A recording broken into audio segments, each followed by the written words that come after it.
Invité vedette des 24 heures d'Ypres cette année, l'Allemand Armin Schwarz, un calibre mondial face aux meilleurs pilotes belges. Schwarz est en manque de victoire. Cette saison, il n'a roulé qu'au Monte-Carlo, où il n'a pas gagné. Pour être honnête, je ne sais pas à quoi m'attendre ici. J'ai entendu parler de plusieurs pilotes belges, mais la victoire devrait se jouer entre Ford et Toyota. Pour contrer le pilote allemand, Renaud Verheid, vainqueur à Ypres l'an passé, il pilote la deuxième Toyota d'usine. Ben oui, je dois maintenant relever le défi de peut-être gagner une deuxième fois. Je crois que ce sera plus difficile que la première fois parce qu'il y a, je dirais, au moins 6 voitures qui sont candidates à la victoire. Mais bon, victoire ou pas, ce sera en tout cas une très belle course et il y aura de belles bagarres et je crois que ça va vraiment être de très belles 24 heures d'Ypres. Battu par Verheid l'an dernier, Patrick Sneyers a lui une sérieuse revanche à prendre.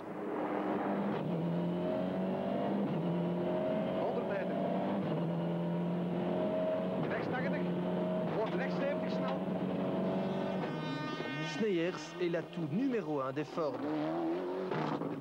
Ça va être une grosse bagarre aujourd'hui.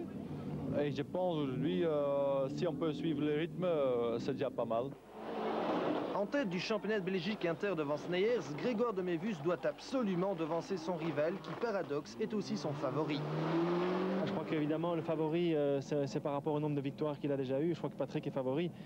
Il a une très grande expérience du terrain, donc moi je vois Patrick favori et puis j'espère ne pas être trop loin.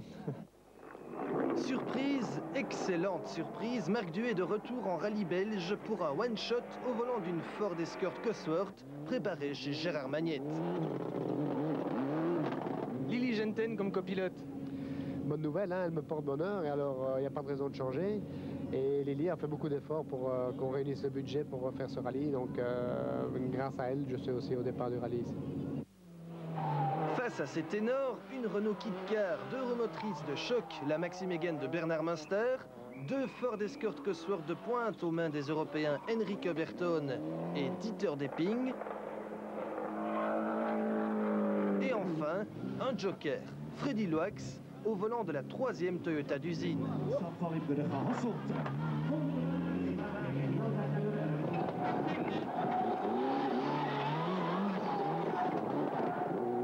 Freddy est en grande forme, mentale et physique. À 25 ans, Loax est un athlète complet.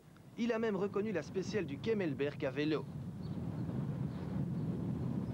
J'aime bien le vélo. Je fais un petit 100 km par semaine, mountain bike. Donc, je crois que j'aime bien le vélo. Vous roulez chaque jour? Pas chaque jour, mais 2-3 fois minimum dans la semaine. Le vélo, c'est quoi par rapport au rallye? Quand on fait la spéciale du Kemmel? Le vélo, c'est moins stressant, mais ça, c'est peut-être à cause Renaud Verheid, Sneyers, de Mévis, Duet ne roule pas dans le peloton. C'est plus fatigant à cause ça descend, ça monte et il n'y a pas de moteur sur le vélo, donc c'est plus fatigant. Il aurait pu être coureur cycliste, il a choisi le rallye. Son coup de pédale est comme son coup de volant, génial. Freddy démarre les 24 heures d'Ypres sur les chapeaux de roue. Il réalise les 2 premiers temps scratch et ce n'est pas fini. Nous sommes dans Euvoland, la 3e spéciale du rallye la plus longue, plus de 35 km. Une véritable spéciale de championnat du monde. Freddy Loax est à l'attaque. Dans un style tout en souplesse, il assomme ses adversaires. Jugez plutôt. Freddy colle 15 secondes au grand Armin Schwarz. Freddy est-il vraiment rapide? Yes. Oui, mais si j'avais de bons freins, je serais aussi rapide. Une bagarre entre Schwarz et Loax? Oui, si on règle mes freins. Dans cette terrible spéciale, Renaud Verreit concède 24 secondes à Freddy Loax, mais il ne cherche aucune excuse. Renaud, vous avez le sourire. Ben, j'ai le sourire parce que d'abord on a fait une bonne spéciale, j'ai pas fait de faute, donc c'était un peu, je dirais, le piège de cette première journée. Il fallait passer ce cap-là, donc maintenant Freddy est beaucoup plus vite et je ne regrette rien parce que ce temps-là, je ne saurais pas le faire, donc chapeau. Quatrième, l'Allemand Depping est 30 secondes moins rapide que Loax. Marc Duet, lui, n'en revient pas. Loax l'a battu de 33 secondes. Marc, cette troisième spéciale, championnat du monde. Tout à fait, oui. Une fois de plus, Freddy a atomisé tout le monde. Notre manufacturier de pneus par rapport à ceux qui ont les pneus français est un peu moins bien mis. Et on est tous à l'agonie avec nos pneus dans ces longues spéciales. Donc, heureusement qu'il n'y en a pas 10 comme ça. Et vous? Moi, ça va, je suis content. De mieux en mieux. Ouais, ça commence à aller. Par contre, pour Grégoire de Mévu, ça ne va pas très fort. On le retrouve avant le départ de la longue spéciale de Veland. Première spéciale, on a fait un petit tout droit. À 2 virages de l'arrivée. On avait le moteur calé, on a fait marche arrière, on a perdu une dizaine de secondes. Donc, cette spéciale-ci, ça paraît pas trop mal été, mais on a eu la pluie au milieu de la spéciale. Bon, je ne sais pas ce que les autres ont eu devant ni derrière. Bon, on a perdu un peu de temps aussi. Ça part très fort en tout cas. Apparemment, ça part fort. Pour l'instant, on n'est pas encore tout à fait dans le rythme, mais on va essayer d'accélérer et d'améliorer. Dans Heuvelland, Grégoire est à l'attaque. Mais il concède 39 secondes à Loax.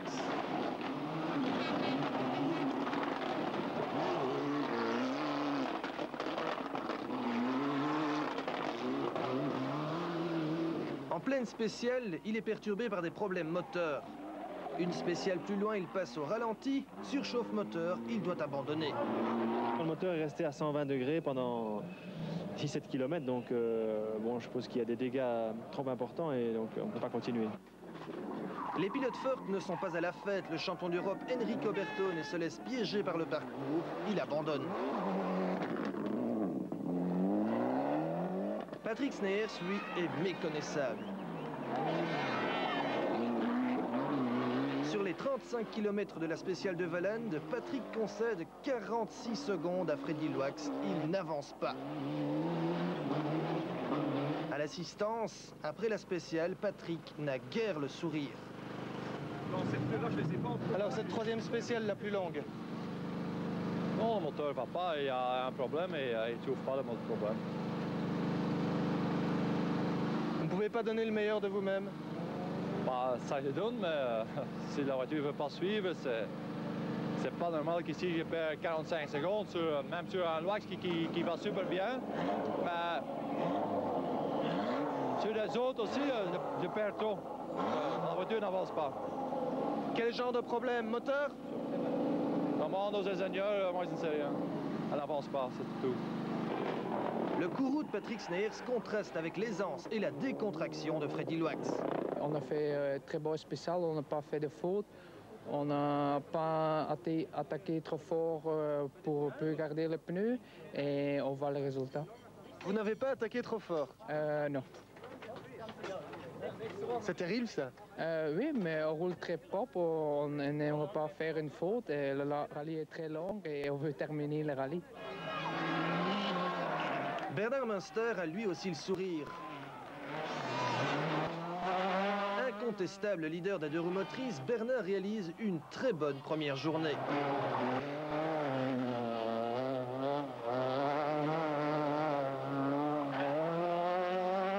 Au prix de très gros freinages, il se permet même le luxe de taquiner les 4 roues motrices de pointe, beaucoup plus puissantes que sa Mégane. Malgré la pluie qui inonde la dernière spéciale du jour, Münster est 7e. On n'a pas rencontré de problème aujourd'hui, à part un petit tout droit dans la dernière spéciale, mais ça c'est ma faute. Et sinon, ben, ça se passe bien et je dis, il faut espérer le sec demain. Près de 2 minutes derrière Bernard Münster, on retrouve Frank Brouckart en bagarre avec le Danois Lundgaard, 2e des deux roues motrices. Jean-Pierre Van de Wover, lui, est 3e des deux roues motrices. Malgré le manque de puissance évident de sa petite Peugeot 106, Van de compense par son pilotage. Gabi Goudezeun, lui, n'a même pas cette chance. Trop nerveux, Gabi endommage sa boîte avant d'abandonner, moteur cassé.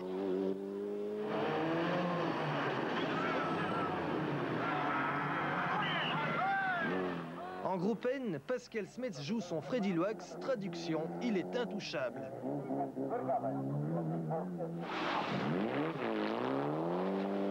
Du côté des ténors, Marc Duet termine la journée tout en glisse à la 6e place, à 2 minutes 26 de Freddy Loax.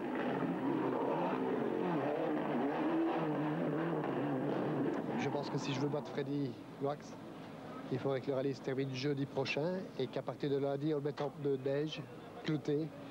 Sinon, je n'ai aucune chance. Et je pense qu'aujourd'hui, on a trouvé quelqu'un en Belgique, la relève est née. Ça, c'est l'homme qui manquait et je pense qu'on l'a. Il ne faut pas le lâcher, celui-là. C'est la claque.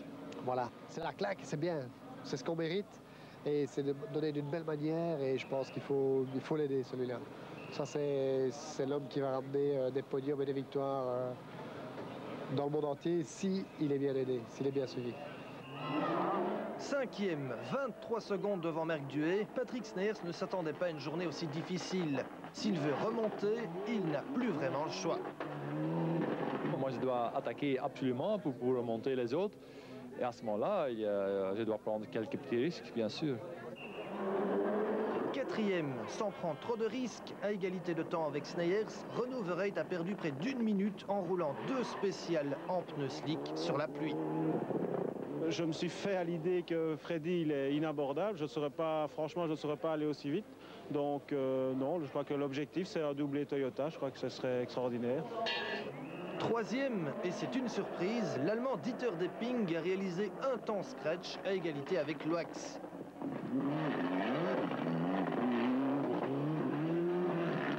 Depping n'a concédé que 20 secondes à son compatriote Armin Schwartz, un Schwartz au style de pilotage trop nerveux, un Schwartz agacé par la domination de Loax.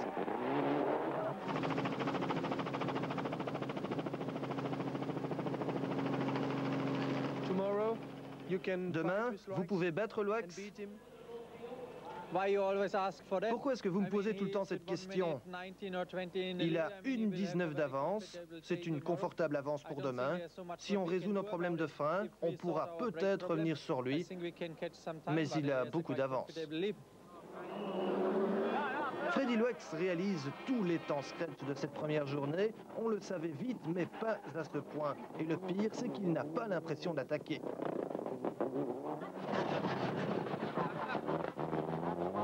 On a roulé avec une grande marge de sécurité pour ne pas faire de bêtises le premier 2-3 spécial, mais c'est assez pour garder la première place. Au classement de cette première journée, Freddy Loax possède 1,19 d'avance sur Armin Schwartz et 1,39 sur Depping. Verreit et Sneyers sont à 2,03, Duet à 2,26 et Munster à 2,54. 10e, Pascal Smets mène le groupe N. Samedi matin, on retrouve le directeur de course Ignace Beckart pour un premier bilan sécurité. J'ai passé tout le temps dans l'hélicoptère et je constate que finalement les gens ont compris. Ils ont compris. Pas d'accident, aucun ennui à signaler. Donc aucun ennui corporel à signaler. Évidemment, hier avec la pluie, les voitures ont souffert et nous avons connu des sorties de route quand même assez nombreuses, mais qui n'ont entraîné aucun dommage corporel, ce qui est très important quand même. Le dispositif de sécurité est impressionnant. Nous avons fait un énorme effort cette année. Bon, nous n'avions en fait pas le choix.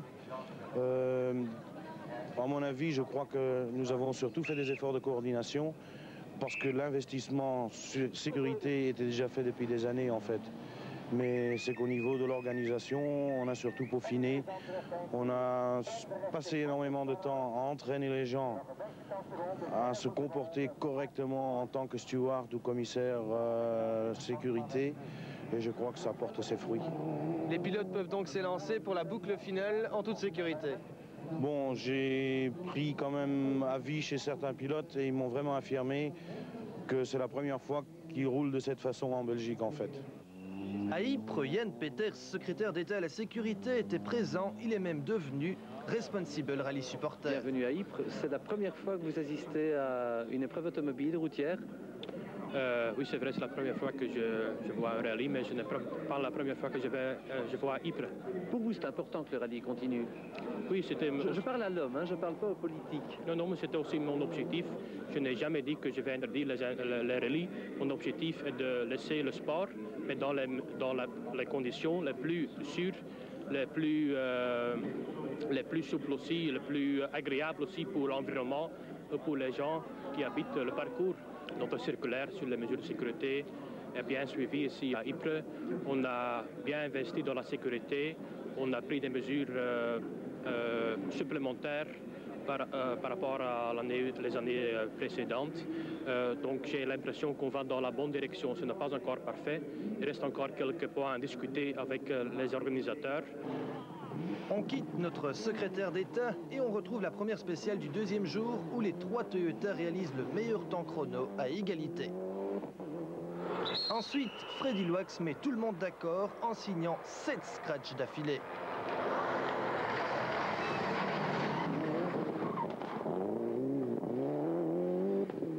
Schwartz réagit dans la 15e spéciale, il signe le scratch, mais pour 3 petites secondes seulement devant Loax. Pendant ce temps, les Ford sont à la peine, Dieter Depping abandonne, direction cassée. Marc Duhay continue à faire le spectacle, mais après 6 spéciales, il doit lui aussi abandonner, moteur cassé. Finalement, Patrick Sneyers est le moins malchanceux des pilotes Ford. Sneyers n'a toujours pas aligné un seul temps scratch, mais le voici 3e du général, car Renaud Verheide a connu quelques soucis.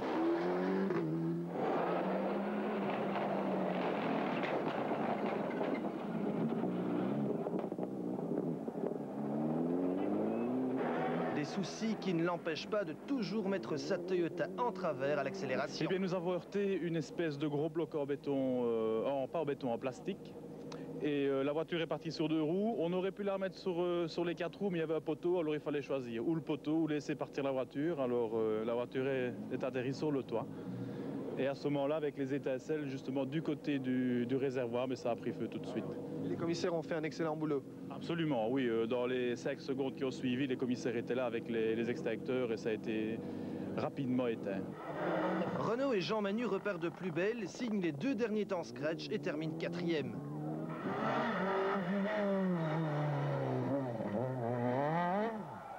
Sur un terrain très difficile pour les 2 roues motrices de sa Renault Maxi Mégane, Bernard Munster s'est fait quelques frayeurs, mais il a gagné son pari. On avait espéré une place dans le top 5, ça s'est passé. Surtout, ce qui est très bien, c'est que la voiture n'a eu absolument aucun problème. Ça s'est vraiment passé comme sur des roulettes. L'équipe a fait un fantastique boulot. On a fait beaucoup d'essais, on a beaucoup travaillé et je crois que ça a porté ses fruits. Munster devance la 2e F2 de plus de 6 minutes, le Danois Lundgaard. Jean-Pierre Van de Hover termine lui 3e des 2 roues motrices, malgré un dernier petit stress. On vient d'avoir une crevaison, donc on fait un rallye idyllique, pas le moindre problème. Dernière spéciale, on dit on n'a rien à perdre et à gagner, pas on crève. En groupe N, le surprenant Delplas termine 2e, derrière l'incorrigible Pascal Smets. Smets termine le rallye avec des disques tout rouges. C'était facile, on n'a pas beaucoup de problèmes. Patrick Sneyers termine le rallye à l'attaque, il est sur le podium. Après tout, c'est un bon résultat, 3e place, c'est un podium. Pour le championnat inter, c'est tout bon. Armin Schwartz était venu pour gagner, il a attaqué comme un diable. Mais il digère difficilement la domination de Loax. On a constamment eu des problèmes avec la voiture et ce n'a pas été très difficile pour Freddy de gagner. Freddy Loax a dû lui aussi composer avec une voiture délicate à conduire, mais sur les 25 spéciales disputées, il en remporte 21. C'est la première victoire au tout, au général. On se sent comment? Très bien. La première grande victoire de Freddy Loax est historique. Loax a battu Schwartz de 2 minutes 44, Sneyers de 5,51, Verheide de 10,08, Munster est 5e et premier F2, Smets 7e et premier groupe N. Jamais à Ypres on avait connu une telle domination. Petit...